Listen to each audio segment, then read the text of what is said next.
नमस्कार दोस्तों, स्वागत है आपका वॉइस ऑफ साइलेंस में, जहां हर खामोशी कुछ कहती है। हमारी आज की कहानी एक बहुत ही भावनात्मक और प्रेरणादायक कहानी है, इसलिए इस कहानी को अंत तक जरूर देखिएगा। कहानी आपके दिल को छू जाएगी। इसका शीर्षक है बंटवारा। चलिए कहानी शुरू करते हैं। शाम का समय था। मोहल्ले के बाहर बच्चे खेल रहे थे। ठंडी ठंडी हवा बह रही थी, लेकिन शर्मा परिवार के घर में रसोई से आती हुई खुशबू पूरे माहौल को और भी खास बना रही थी। वजह थी छोटे बेटे रवि और उसकी पत्नी नेहा का शहर से आना। सास शीला जी और बड़ी बहू अनीता उनकी खुशी में तरह तरह के पकवान बनाने में जुटी थी। शीला जी मालपुआ तल रही थी तो अनीता सब्जियों में तड़का लगा रही थी। घर में पकवानों की खुशबू से हर किसी का मन प्रसन्न हो रहा था। रसोई के बाहर कमरे में आराम से बैठी हुई नेहा मोबाइल चला रही थी। रवि अंदर आया और बोला, नेहा, माँ और भाभी दोनों रसोई में लगी हैं, तुम जाकर थोड़ा मदद कर दो या कम से कम पास बैठ जाओ। उन्हें अच्छा लगेगा कि छोटी बहू भी साथ दे रही है। नेहा ने मोबाइल से नजरें हटाए बिना ही ठंडी आवाज में कहा, देखो रवि, रसोई की गर्मी मुझसे बिल्कुल बर्दाश्त नहीं होती, और वैसे भी मैंने थोड़े कहा था उन्हें कि हमारे लिए तरह तरह का नाश्ता बनाओ और खाना बनाओ। वो तो अपनी मर्जी से बना रही हैं। मुझे परेशान मत करो, मैं कुछ काम कर रही हूँ। तुम्हारी वजह से मैं यहाँ आई हूँ, नहीं तो मुझे यहाँ आने का मन भी नहीं था। रवि अपनी पत्नी को अच्छी तरह से जानता था। उसे पता था कि नेहा से कोई भी मदद की उम्मीद करना बेकार है। वो चुपचाप कमरे से बाहर चला गया। थोड़ी देर बाद मालपुए तैयार हुए। अनीता ने सबके लिए प्लेट सजाई। शीला जी ने नेहा को आवाज दी, बहू आ जाओ, सब साथ बैठकर मालपुआ खाते हैं, बहुत स्वादिष्ट बने हैं।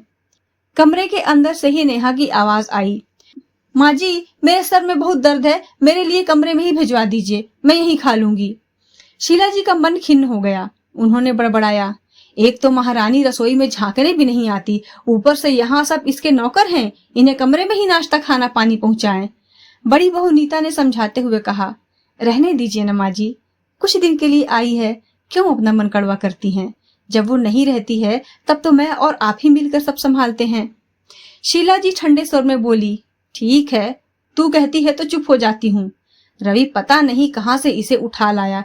बेटे की खुशी की बात न होती तो मैं कभी इस नकचढ़ी से रवि की शादी न करवाती। अनीता चुपचाप मालपुए की प्लेट लेकर उसके कमरे में पहुंचा देती है। नेहा जब से गांव आई थी तब से यही हाल था। वो कमरे में ही रहती, किसी से कोई मतलब नहीं, अपनी ही दुनिया में। जब सब आंगन में बैठकर बातें करते, नेहा कमरे में अकेली मोबाइल पर लगी रहती। अगले दिन दोपहर में बड़े बेटे अनिल घर पर आए। उनके चेहरे पर चिंता की लकीरें साफ दिख रही थीं। उन्हें देखते ही शीला जी ने पूछा, क्या हुआ बेटा, इतने उदास क्यों दिख रहे हो? अनिल भारी आवाज में बोले, माँ, एक बुरी खबर है। चाचा सुरेंद्र ने हमारी पुश्तैनी जमीन पर दावा ठोक दिया है। उन्होंने कागजात को इस तरह तोड़ मरोड़ कर पेश किया है कि लगता है जैसे जमीन हमारे हाथ से निकल जाएगी। यह सुनकर पूरे घर में सन्नाटा छा गया। शीला जी की आंखें भर आईं। वो धीमी आवाज में बोली, बेटा, ये जमीन तेरे पिताजी की मेहनत की पूंजी है। उन्होंने ही अपने बाप के बुढ़ापे में सेवा की थी, इसलिए दादाजी ने पूरी संपत्ति तुम्हारे पिताजी के नाम कर दी थी। लेकिन सुरेंद्र को पहले ही बहुत कुछ मिल चुका है। शहर में उसका मकान है, जमीन जायदाद है, फिर भी उसने हमारी जमीन पर नजर गड़ा दी। अनिल ने गहरी सांस ली। माँ, हमें ये केस लड़ना ही होगा। मैं एक बड़ी वकील को जानता हूँ, उनकी फीस ज्यादा है, लेकिन वो केस जिताने की गारंटी देते हैं। शीला जी ने सहमति में सिर हिलाया। 2 दिन बाद अनिल शहर से लौटे। आते ही उन्होंने माँ से कहा, माँ, वकील से बात हो गई है, वह केस लड़ने को तैयार हैं और जीत की गारंटी भी दी है, लेकिन उनकी फीस 10 लाख है। शीला जी ने थोड़ी देर सोचा और बोली, देखो बेटा, अगर 10 लाख खर्च कर हमारी 3 करोड़ की जमीन बचती है तो घाटा नहीं है, हमें कोशिश करनी होगी। अनिल और अनीता पैसे का इंतजाम करने लगे।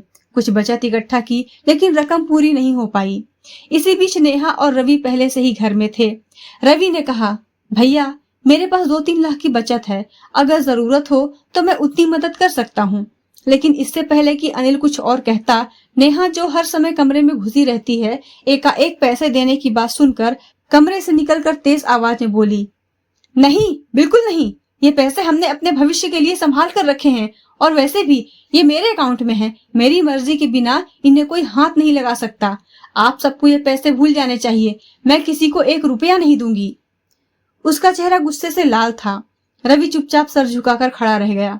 शीला जी ये सब सुन रही थी। उनका दिल टूट गया। धीरे से बोली, बेटा, जब मुसीबत पूरे परिवार पर आती है तो उसका समाधान भी पूरे परिवार को मिलकर ही करना चाहिए। जब अनिल अपनी तरफ से पूरी कोशिश कर रहा है, क्या तू अपने भाई की मदद नहीं कर सकता? नेहा फिर गुस्से में उबल पड़ी। माँ जी, आप मुझसे बात करिए, रवि से नहीं। वो पैसे हमने खून पसीने की कमाई से बचाए हैं और इस बात की क्या गारंटी है कि केस जीत ही जाएंगे? अगर हार गए तो हमारे पैसे भी डूब जाएंगे। मैं साफ कहती हूँ, मैं पैसे नहीं देने वाली। यह कहकर नेहा कमरे में चली गई। वहीं खड़ी बड़ी बहू अनीता आगे बढ़ी। उसने अपनी अलमारी से गहनों का डब्बा निकाला और सास के हाथों में रख दिया। मम्मी जी, ये गहने बेच दीजिए, तकरीबन 5-6 लाख के होंगे। इसके अलावा मेरे पापा ने अनिरुद्ध के जन्म के बाद उसके नाम 2 लाख की एफडी की थी, वो भी मैं दे दूंगी। शीला जी की आंखें भर आई। उन्होंने नीता को गले लगा लिया और बोली, बेटी, तू ही तो इस घर की असली लक्ष्मी है। कुछ लोग केवल अधिकार मांगने आते हैं लेकिन जिम्मेदारी से भाग जाते हैं। आज तूने साबित कर दिया कि तू इस घर की बेटी है। नेहा कमरे में बैठकर यह सब सुन रही थी, लेकिन उसके चेहरे पर कोई भाव नहीं था। वो अपने मोबाइल में लगी रही।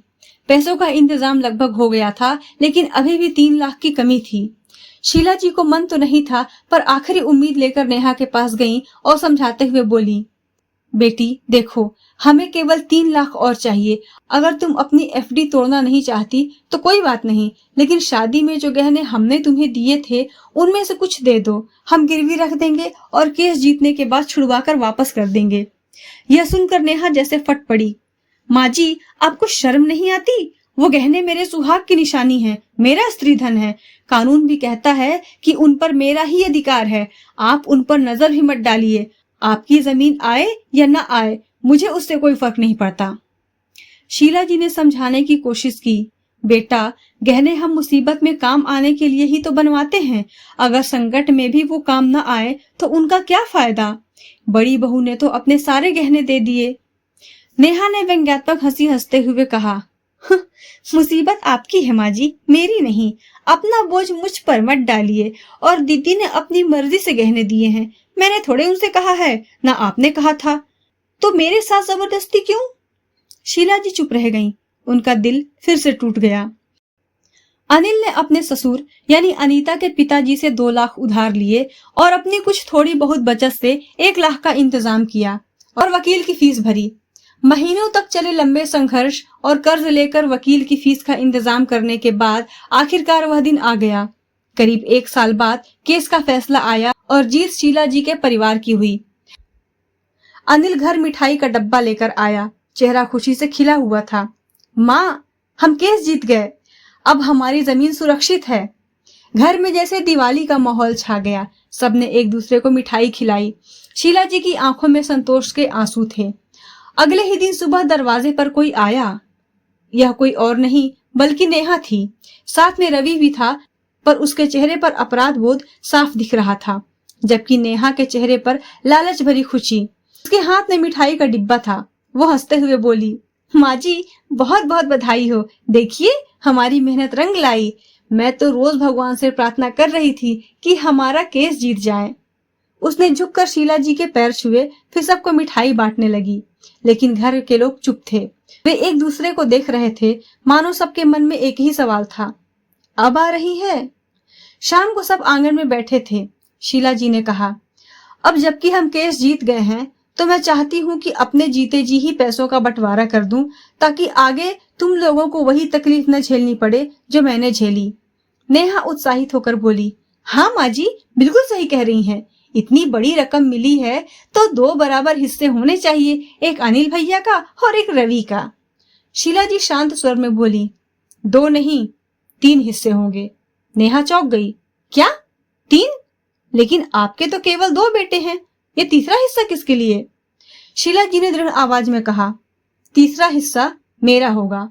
नेहा ने हंसते हुए ताने भरे लहजे में कहा, अरे माँ जी, अब इस उम्र में आप पैसे का क्या करेंगी? आपको तो बेटे बहुओं के पास रहना चाहिए और राम राम जपना चाहिए। अब आपका मोह माया से परे होने का समय आ गया है। पैसे का आप क्या करेंगी? शीला जी ने ठोस स्वर में जवाब दिया, मैं अपने हिस्से का पैसा खुद चाहती हूँ, ताकि बुढ़ापे में मुझे किसी पर निर्भर न रहना पड़े। और हाँ, अनीता बहू ने जो अपने गहने और पैसे दिए थे उनका 2 गुना वापस मिलेगा। नेहा गुस्से से कांप उठी। तो हमें क्या मिलेगा? चिल्लर? क्या चिल्लर लेने आए हैं हम? शीला जी भी गुस्से में बोली, क्यों? जब वकील की फीस के लिए मदद मांगी थी तब तक तुझे से 1 रुपया नहीं निकला। जब तेरे गहने मांगे थे तब तूने कहा ये मेरा स्त्री धन है। अब जब पैसे आ रहे हैं तो सबसे पहले तू ही हिस्सा मांगने आ गई है। जितना मिल रहा है उतना ही बहुत है। कायदे से तो तुझे कुछ मिलना ही नहीं चाहिए। घर में सन्नाटा छा गया। नेहा रवि के पास गई और बोली, देख रहे हो तुम्हारे साथ यहाँ भेदभाव हो रहा है, कुछ बोलोगे नहीं? रवि ने कहा, सही तो कह रही है माँ, जब मदद के समय हम आगे नहीं आए तो हिस्से के लिए क्यों आए हैं? मुझे तो ये समझ नहीं आ रहा। नेहा दांत पीस कर रह गई। शीला जी ने साफ कहा, जो फैसला मैंने ले लिया है वही रहेगा। बड़ी बहू नीता को 20 लाख और उसके गहने लौटेंगे। बाकी रकम 3 हिस्सों में बटेगी, एक अनिल का, एक रवि का और एक मेरा। और अपने हिस्से को मैं बड़े बेटे और बहू के नाम कर दूंगी। नेहा पैर पटकती हुई वहां से चली गई। आखिरकार बंटवारा हुआ। रवि को अच्छा खासा हिस्सा मिला, नेहा को भी पैसे मिले, पर उसके मन में जलन थी कि अनीता को उससे कहीं ज्यादा मिला। लेकिन इस पूरे संघर्ष ने यह साफ कर दिया था कि परिवार केवल खून का रिश्ता नहीं होता। परिवार वह होता है जो मुश्किल समय में कंधे से कंधा मिलाकर खड़ा हो। अनीता ने निस्वार्थ भाव से अपने गहने और एफडी तक दांव पर लगा दी, जबकि नेहा ने केवल अपने अधिकार की बातें की। शीला जी के शब्द सही साबित हुए। कुछ लोग केवल अधिकार मांगते हैं, जिम्मेदारी से भागते हैं, और कुछ लोग चुपचाप जिम्मेदारी निभाकर ही परिवार की असली शक्ति बन जाते हैं। दोस्तों, क्या शीला जी ने सही किया? आप इस कहानी के बारे में अपने विचार हमें कमेंट करके जरूर बताएं। हमारे चैनल को सपोर्ट करने के लिए आप हमें सुपर थैंक्स भी भेज सकते हैं। हमें आपके सहयोग से बहुत प्रेरणा मिलती है। वीडियो पसंद आई हो तो लाइक करें, अपने परिवार और दोस्तों के साथ शेयर करें। साथ ही हमारे चैनल को सब्सक्राइब करना बिल्कुल ना भूलें। राधे राधे।